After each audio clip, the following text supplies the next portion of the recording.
you guys. Hey, you guys. Look at what we have here. We're back to it's a super scary Saturday sleepover. Okay. And, first let's start off. We're all here, you guys, me, Scott, all of us, we're here. We're going to say happy belated 4th of July. If you got some more fireworks, light them off. Scare the cats, scare the dogs, scare Scott. Yeah, and I have my jersey on to celebrate my go to sleep jersey, celebrating America number 72. Yeah, yeah, yeah. Scott, yeah. Okay. It's number 72. That's what we're representing this year. 72? Yeah. Okay. Because America has 7-2 in it at times. Like 727, St. Pete, 7-2. There are some people with 7-2 in their social. That's a 7 out of 2. It's American. Okay. Period. So we're gonna celebrate. So happy belated to you guys. Keep on celebrating till all them fireworks and barbecue is gone. And let's get this super scary sleepover going. Today's super scary sleepover title is The Final Draft. What you got to say about it, Scott? And let's light a candle, not a firework, for this. What you got, Scott? Matches my outfit. This candle matches me. I'm ready for a scary story. Okay, Scott's just here, y'all. He's just here. Okay, so here we go. Vanessa's mother looked around happily. It's a perfect house, she exclaimed. Can't you just imagine a unaliving taking a place here, girl? What? That's what it says. That's what it says. That's what makes a perfect house? For her, yes. Okay. Just like 72 makes a perfect number for me, celebrating America's birthday. Okay. You make it fit where you want it to. Vanessa nodded and pushed aside the wispy white drapes at the large bay window in the living room. Outside, a wide expanse of closely clipped green lines swept to the top of a low cliff overhanging the Atlantic Ocean. All of this sounds wrong. All of it sounds wrong. Why y'all on the edge of a cliff? That scares me. I've seen houses hanging off the edge of cliffs, and I'm like, ooh, I don't know. What say you, Scott? Yeah, it's recipe for disaster. And a high insurance payment, but who am I? Anyway, Vanessa's twin sister Samantha was already walking along the edge of the bluff in the early morning sunlight, trying to find the quickest path to the beach below. Is somebody going to get shoved off the cliff? Vanessa asked innocently. She is raising these children on ID channel, honey. These children are raised on fatal vows, deadly women, for my man. Okay. Fatal attraction. Nope, her dad answered as he stepped through the open front door carrying 2 overstuffed suitcases. I think that's too obvious. We need something more sinister, more gothic, her mom offered. Vanessa smiled. Having a pair of screenwriters for parents was never dull. Once, when her mom and dad were asked to write a script about voodoo, the girls got to go along for a week on a Caribbean island. Period. I need them kind of parents. Scott, you need to be a screenwriter. Okay. Scott's not my parent, but close enough. Another time, their parents had taken them to see the ruins of an Egyptian pyramid for background on a tale about an ancient mummy. Period. Now, Vanessa's mom and dad had gotten an offer to come up with a new script for a scary, unaliving mystery. See, that's why the mama said that. She wasn't saying like for real. She was just saying like the energy, the vibe. Right. The vibe and the energy is giving her unaliving. And that excites her. It could be a snuff film. You never know.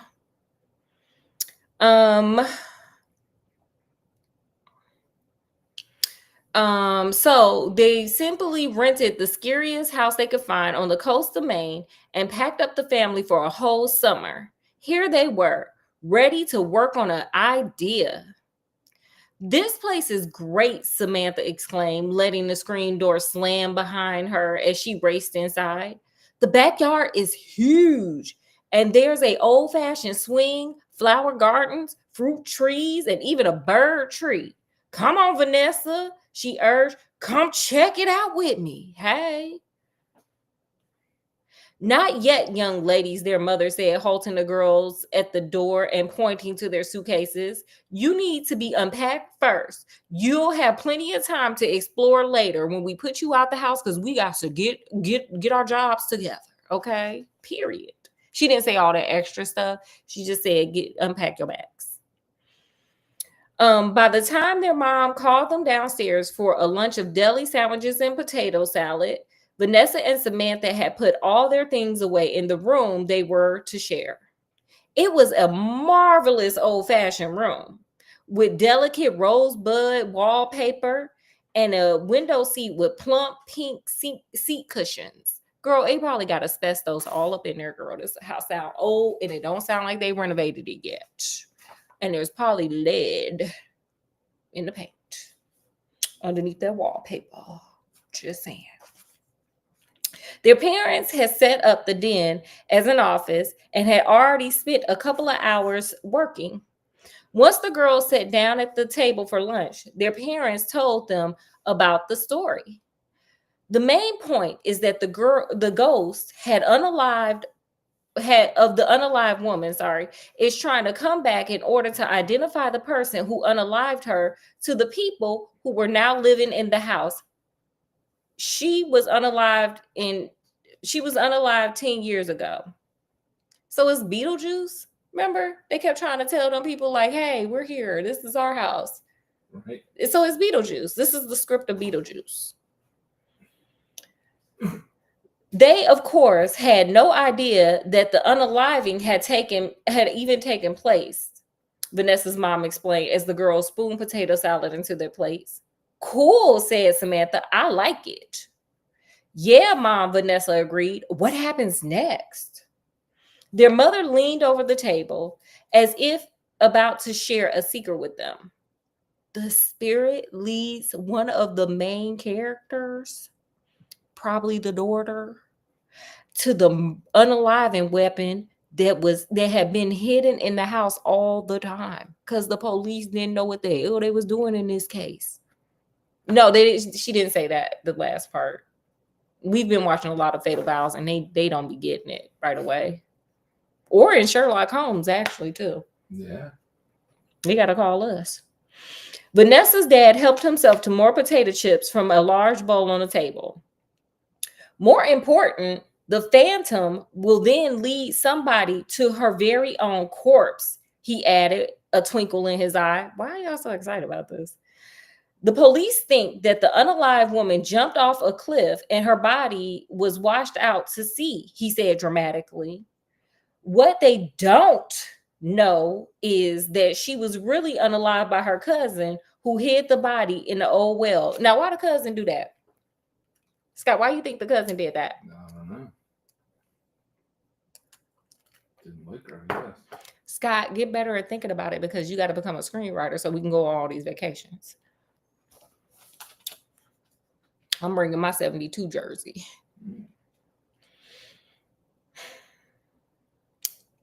That's a great idea, Dad, Vanessa said. Did you guys think up the whole plot this morning?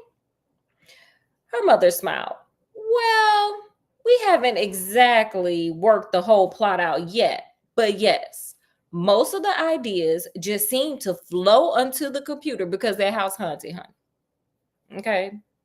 You living in the Amityville horror, probably, is what you doing, ma'am. I feel like this story is going down the track of Amityville horror or the Poltergeist. Remember, they built that house on top of some Indian burial, and then boom, it was bad like downhill ever since from there.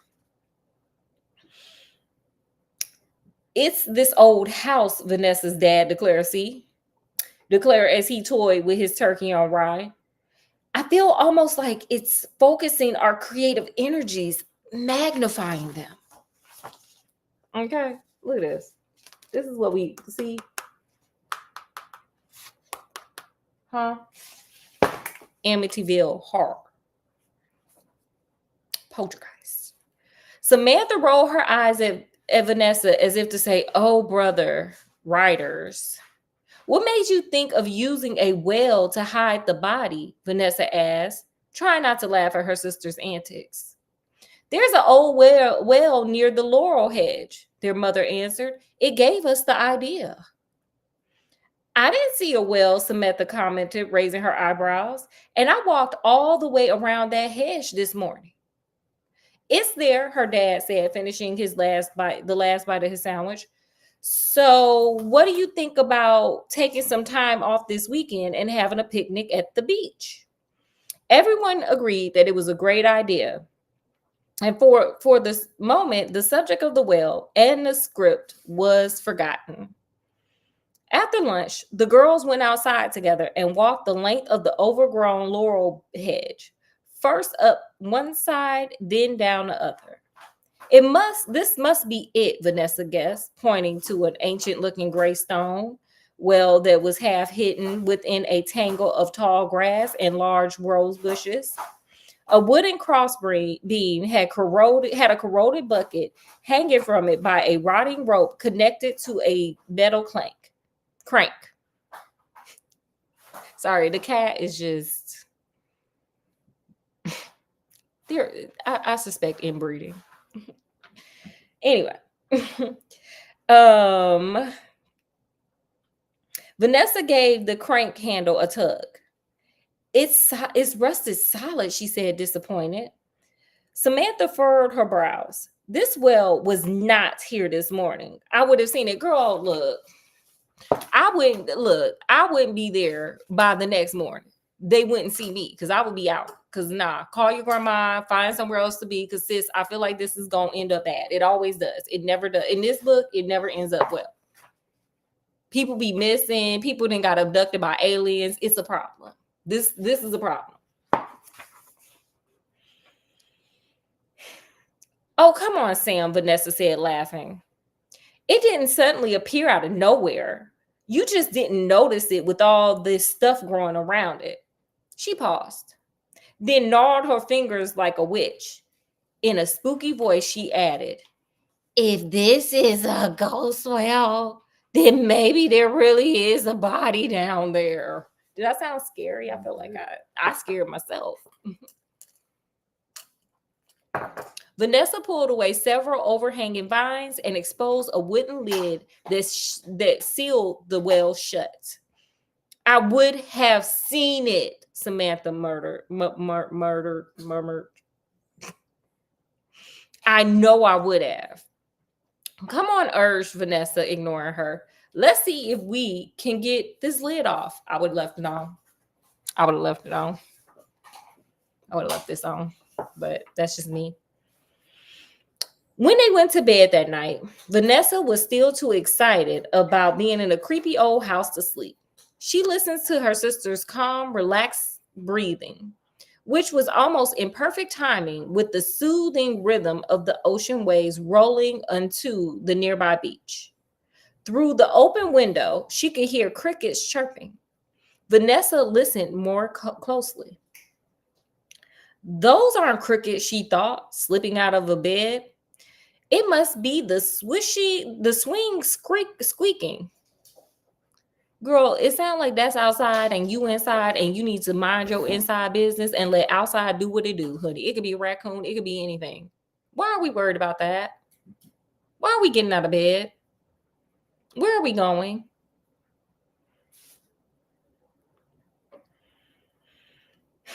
She went to the window and looked at the swing, but it was hanging perfectly still from a sturdy branch of the old huge tree in the center of the yard. The lawn was bathed in moonlight, and the edge of the cliff stood out clearly amongst the blackness of the ocean beyond. Vanessa turned her head to one side, turning to focus on the odd noise. It was coming from the darkness along the laurel hedge. What are you doing? Samantha said, startling her sister. I heard something, Vanessa whispered. Come here and listen. Girl, I would have went back and got in my bed. Actually, I would have went and got my parents' bed. But that's just me. Samantha joined her sister at the window. It sounds like someone's twisting a big piece of metal, she guessed. Vanessa's eyes opened wide. The well, she gasped. Maybe somebody's turning the crank. Samantha and Vanessa looked at each other, then turned their gaze back to the hedge. There, Samantha exclaimed, pointing out into the gloomy yard. What's that moving down there? Vanessa squinted. She could barely make out the dark shadow at the far end of the hedge. It was inching slowly towards the house. All at once, she heard a sound on the stairs and grabbed Samantha's arm. It was coming closer. The polished wooden steps creaked under the weight as it mounted them one by one. Don't forget to check the front door, their mom called quietly to their dad. Girl, they was hunching. They put them kids to bed so they could hunch. Both girls sighed with relief. A moment later, they heard their father also climbing the stairs. The hall light snapped off, and the door to the master bedroom closed. They was outside doing it on that swing, probably. Vanessa's heartbeat slowly returned to normal. They must be turning in for the night, she whispered as she peered down once again to the backyard. There was nothing out of the ordinary. Do you think we should tell them what we saw? What did we see? Samantha asked. We're just letting this place get to us. I mean, after hearing mom and dad's story about the well and all, maybe we just imagine things, Vanessa said with a giggle. Mom and dad would be proud. Maybe we'll be writers too. She cast a final glance outside and reassured that everything was as it should be, returned to bed. The following day, they explored the shoreline of the beautiful sandy cove at the bottom of the cliff. Vanessa braved the chilly Atlantic to take a brisk swim. Girl, why? Girl, it is cold. I don't know what month you there, but girl, unless it's like August, I wouldn't do it, sis. Samantha rolled up the legs of her jeans and did some beach combing, finding a plastic bucket with some shells, rocks, and old pieces of driftwood. At lunchtime, their parents took a break, and the family had a picnic lunch on the beach. Both Samantha and Vanessa have fallen in love with the sea. I can't imagine ever wanting to leave this incredible place. Girl, didn't you say your parents were screenwriters and you didn't name like 56 different places y'all done been? Girl, y'all are not going to be staying there for long. Once they complete that Stephen King horror novel, girl, y'all got to go. Okay? Get it together, ma'am. Exhausted from all the sun and exercise, the twins went to bed early. Vanessa snuggled under the covers and drifted off to sleep immediately. She awoke to the pressure of Samantha's hand clasping tightly on her wrist. Girl, go to sleep. What? Vanessa started to ask drowsily. Samantha pressed her fingers to her sister's lip. Shh. God, bring your lips here. Shh. To stop her from speaking. Samantha's face was white with fear, and Vanessa instantly realized why. They were not alone in the room.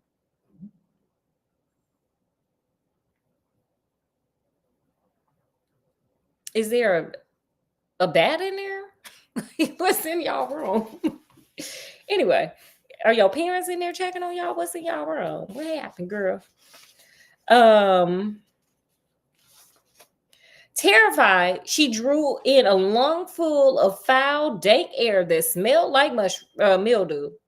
What's going on? Her mind screamed as the tiny hairs on the back of her neck stood on end. Now painfully alert to every sound, Vanessa heard someone feeling along the molding that framed the window and what she saw chilled her blood. Something that resembled a woman was leaning over the window seat, but it wasn't a woman. It was dark like a shadow, but had a faint glimmer to it as if it were wet, giving it a sheen like that of polished marble. Whatever it was, it seemed to be searching for something. Girl, I would be searching for something too. The way out. I would be searching for my parents' bedroom. I would be searching for my phone so I could call 911. Like, girl, why ain't you searching right along with the thing? Vanessa drew the covers back over her head as slowly as she could. Samantha, now under the covers with her, was trembling with fright, gripping Vanessa's hand so tightly that she was cutting off the circulation to her fingers. Nobody wants to run. Desperately trying to control her own ragged breathing, Vanessa was beginning to think that her fear would stop her from taking another breath at all. Suddenly, the mildewy air turned fresh and smelt of grass and jasmine.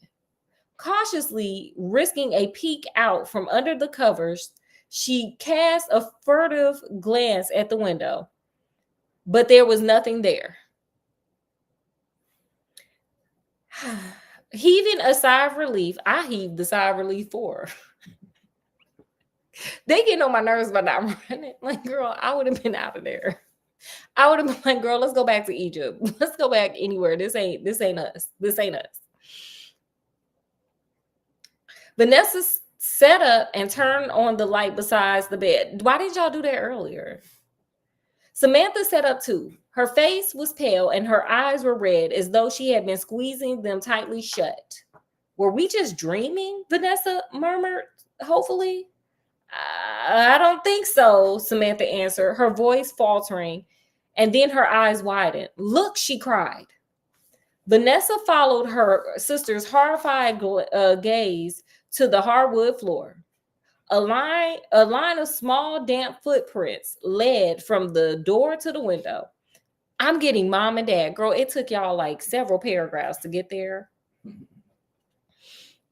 Vanessa shrieked, tossing aside the covers. She raced down the stairs with Samantha close behind. They found their parents were still hard at work in the den. Their dad was pacing back and forth, reading through pages of printed notes, while their mother pecked at the keyboard of the computer. Dad, Mom, Vanessa shouted. There was something in our room. Yeah, Samantha gasped. It was like a dark shadow and it... Wait a minute. Slow down, their father said calmly, holding up his hands. The two of you must have been dreaming. Sir, how are we having synchronized dreaming? How? Like, we're twins, but sir, it don't go that deep for us. It may for some, but not for all. And we're not the some, we're the all. I'm sure there was nothing in your room. He dropped his notes on the table and wrapped his arms around his terrified daughters. Come on, let's all go up and see, shall we? I don't want to, Samantha protested, breaking away and going to stand next to their mother. Slipping off his glasses, their dad rubbed his eyes. Just what was it again that you saw? It was a woman, but more like a shadow, Vanessa said with a quiver. It was dark, but it kind of glowed. Samantha nodded absentmindedly, for her eyes had drifted to the scripts her parents were writing on the computer. She stared at the screen and mumbled, it was dark like a shadow, but had a faint glimmer to it as if it were wet, giving it a sheen like that of a polished marble. Whatever it was, it seemed to be searching for something.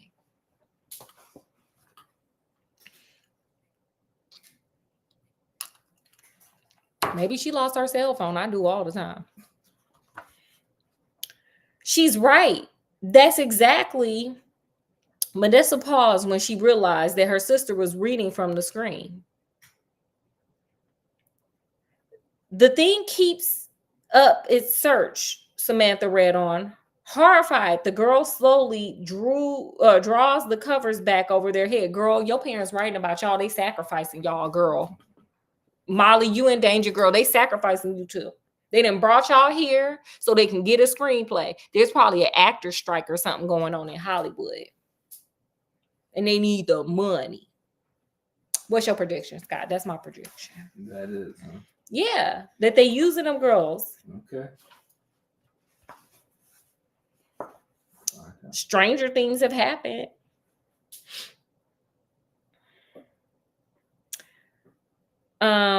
She stopped, slowly looked up from Vanessa. It's all right here in the script, she said stiffly. Even the part about the footprints. I don't understand, Vanessa said, looking from her father to mother. What you wrote, it came true. It really happened. Yes, Samantha said, it happened to us. Sorry, it says it like that, though. And I'm an actress now. 72 means actress. American actress. Okay. Her father shook his head. Maybe we're all just getting caught up in this thing, he said calmly. You two probably just overheard your mother and I talking about the story, and without even realizing it, you had a dream about the exact same thing.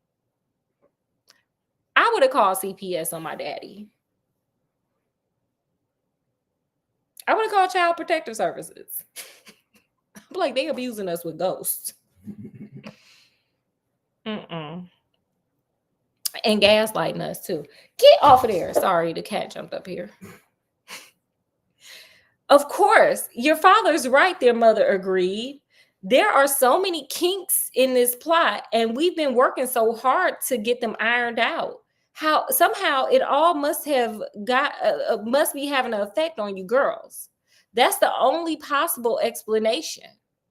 No, Vanessa said softly, looking towards the steps that led to their room. It isn't the only explanation. I think this place is haunted for real. Well, it just says really haunted. After their father looked into every closet and corner, the girls agreed to go back to bed. Still, they insisted on leaving the lights on. The sun was just a glowing semicircle over the deep blue of the Atlantic when Samantha shook Vanessa awake. Come on, she urged. I want to go down to the well and see if the cover is still on. Vanessa rubbed her eyes. Why? She asked. Come on, Samantha insisted, tossing Vanessa's jeans into the bed. Think about it. How else would you explain those damp footprints? Let me tell you what happened. Your parents, when you saw them, I thought they was hunching. They done went down there and unlocked that well, and then they sacrificing y'all, girl. They sacrificing you, girl. I ain't read this story. This is my first time. But something tell me they didn't open up that well, child. Within a few minutes, the girls were rounding the end of the laurel hedge. Vanessa froze in her tracks. This isn't possible, she said in disbelief. Samantha gasped wordlessly.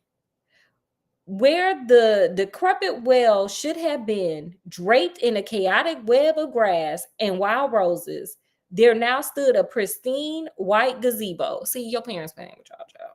It was surrounded by a dainty half circle of well-tended rose bushes. What is happening here? Vanessa moaned.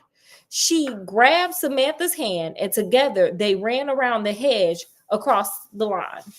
Gasping for breath, they both clambered onto the porch and, throwing open the screen door, charged into the house. Mom! Dad! Vanessa screamed. We're in here, her father called, appearing in the doorway to the den. What's wrong? It's the well, Samantha yelled. We went to see if there was anything different about it after what happened last night, but it's completely gone. There's a gazebo there instead, and all the bushes have been trimmed, and she stopped. Both of her parents were looking at her, puzzled. What are you talking about? Her mother finally asked in a mystified tone. There's no well around here. See, I said they should have called CPS that night. when the daddy was sitting there gaslighting them, but they didn't. And this is the result we get. Call Child Protective Services and let them know you ain't playing with them. If there are any children watching, don't do that. Okay. But there was, Vanessa answered uncertainly, it was right behind the laurel hedge. Her father shook his head and grinned. You would think that you two were the ones who stayed up all night working instead of us. He took a gulp of coffee from his ceramic mug. There's no well back there. We just wrote about one. Your dad's right. We just made up the well, her mother said, the corners of her mouth turning up in a pleasant smile. We just use our imaginations. And I'll bet what you two are doing too. I bet you that's what you two are doing too. Unless you're trying to play a joke on us. Confused, Vanessa glanced at the bewildered looking Samantha. Well, none of this matters anyway, their father said, laughing. The idea wasn't coming together, so we dumped it. Dumped it, Vanessa asked. Yup. We erased the file a couple of hours ago and started working on a new idea, he exclaimed enthusiastically. This one is more exciting. It's about this. Just then the phone rang. I'll tell you about it in a little bit, their dad said, as he reached for the receiver and flopped onto the couch. Vanessa felt a wave of relief. No matter how hard her parents tried to explain away the strange things they had seen, she was certain that the weird occurrences had something to do with the script they were writing. True, maybe she and Samantha just dreamed everything. No, they didn't. But maybe their father had been right when he said that there was something about the old house that focused their creative energies, making the events they wrote about real. In any case, it no longer mattered. The script was gone, and so was the well, along with whatever lurked in its moldy depths. Why don't we go and fix a nice hot breakfast? She heard her mother saying. Vanessa turned to follow Samantha towards the kitchen when she caught a few words of her dad's telephone conversation. You'll love it, he said enthusiastically to someone on the other end of the line. We stayed up all night to finish the first scene. It starts with this family that rents a house on the coast of New England. It's a tranquil spot, and the house is blah blah blah blah is a great old place. You know the type. Old-fashioned swing in the backyard, beautiful white gazebo surrounded by rose bushes. Anyway, Vanessa stood riveted at the spot. That's where the gazebo came from, she thought, with a growing sense of dread. The family is totally unaware that this huge asteroid is hurtling through space on a collision course with Earth. We're talking about an asteroid the size of Mount Everest. Sir, no! Vanessa screamed aloud to her father. Don't you see? What you write in this house comes true. How do the children know this and the parents don't? Guess that's what South Park is about, isn't it? Her father looked at her sternly and held his hand to quiet her as he continued this conversation. So get this. It's all done in flashbacks. It begins when the asteroid hits. It splashes down somewhere in the Atlantic Ocean just off the coast of England. And no! Vanessa howled as the ground began to tremble, then rock fiercely. You got to erase the script. But her warning was too late. The last thing Vanessa saw was the sky blazing from bright blue to fury, brilliant white.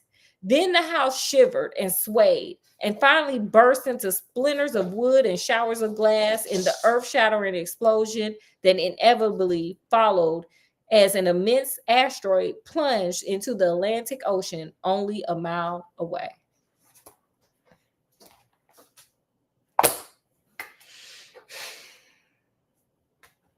Okay, y'all. What you got, Scott? Yeah, bad news. It's the final draft, y'all. It's the final draft. Do you have any lessons learned? Yeah, you better know powers of your house before you start writing stories. Call CPS. If your parents are gaslighting you, call CPS. That's the lesson learned I got. Call CPS. So with that, we're going to bid you guys adieu. I'm going to come back and I'm going to do, because we got to lighten all this up. Because now we're going to be dreaming about like dinosaur asteroids, all kinds of crazy stuff. Haley's comment, all that. So what we're going to do is we're going to get off of here, reset, and then we're going to go into our fairy tales. Oh, thank you. Oh, yes, fairy tales. Lighten the mood. So with this, we bid you adieu from wherever you are to wherever we are. Peace, love, happiness. We're going to blow out the candle. So you have good dreams tonight, and we'll see you later. Bye.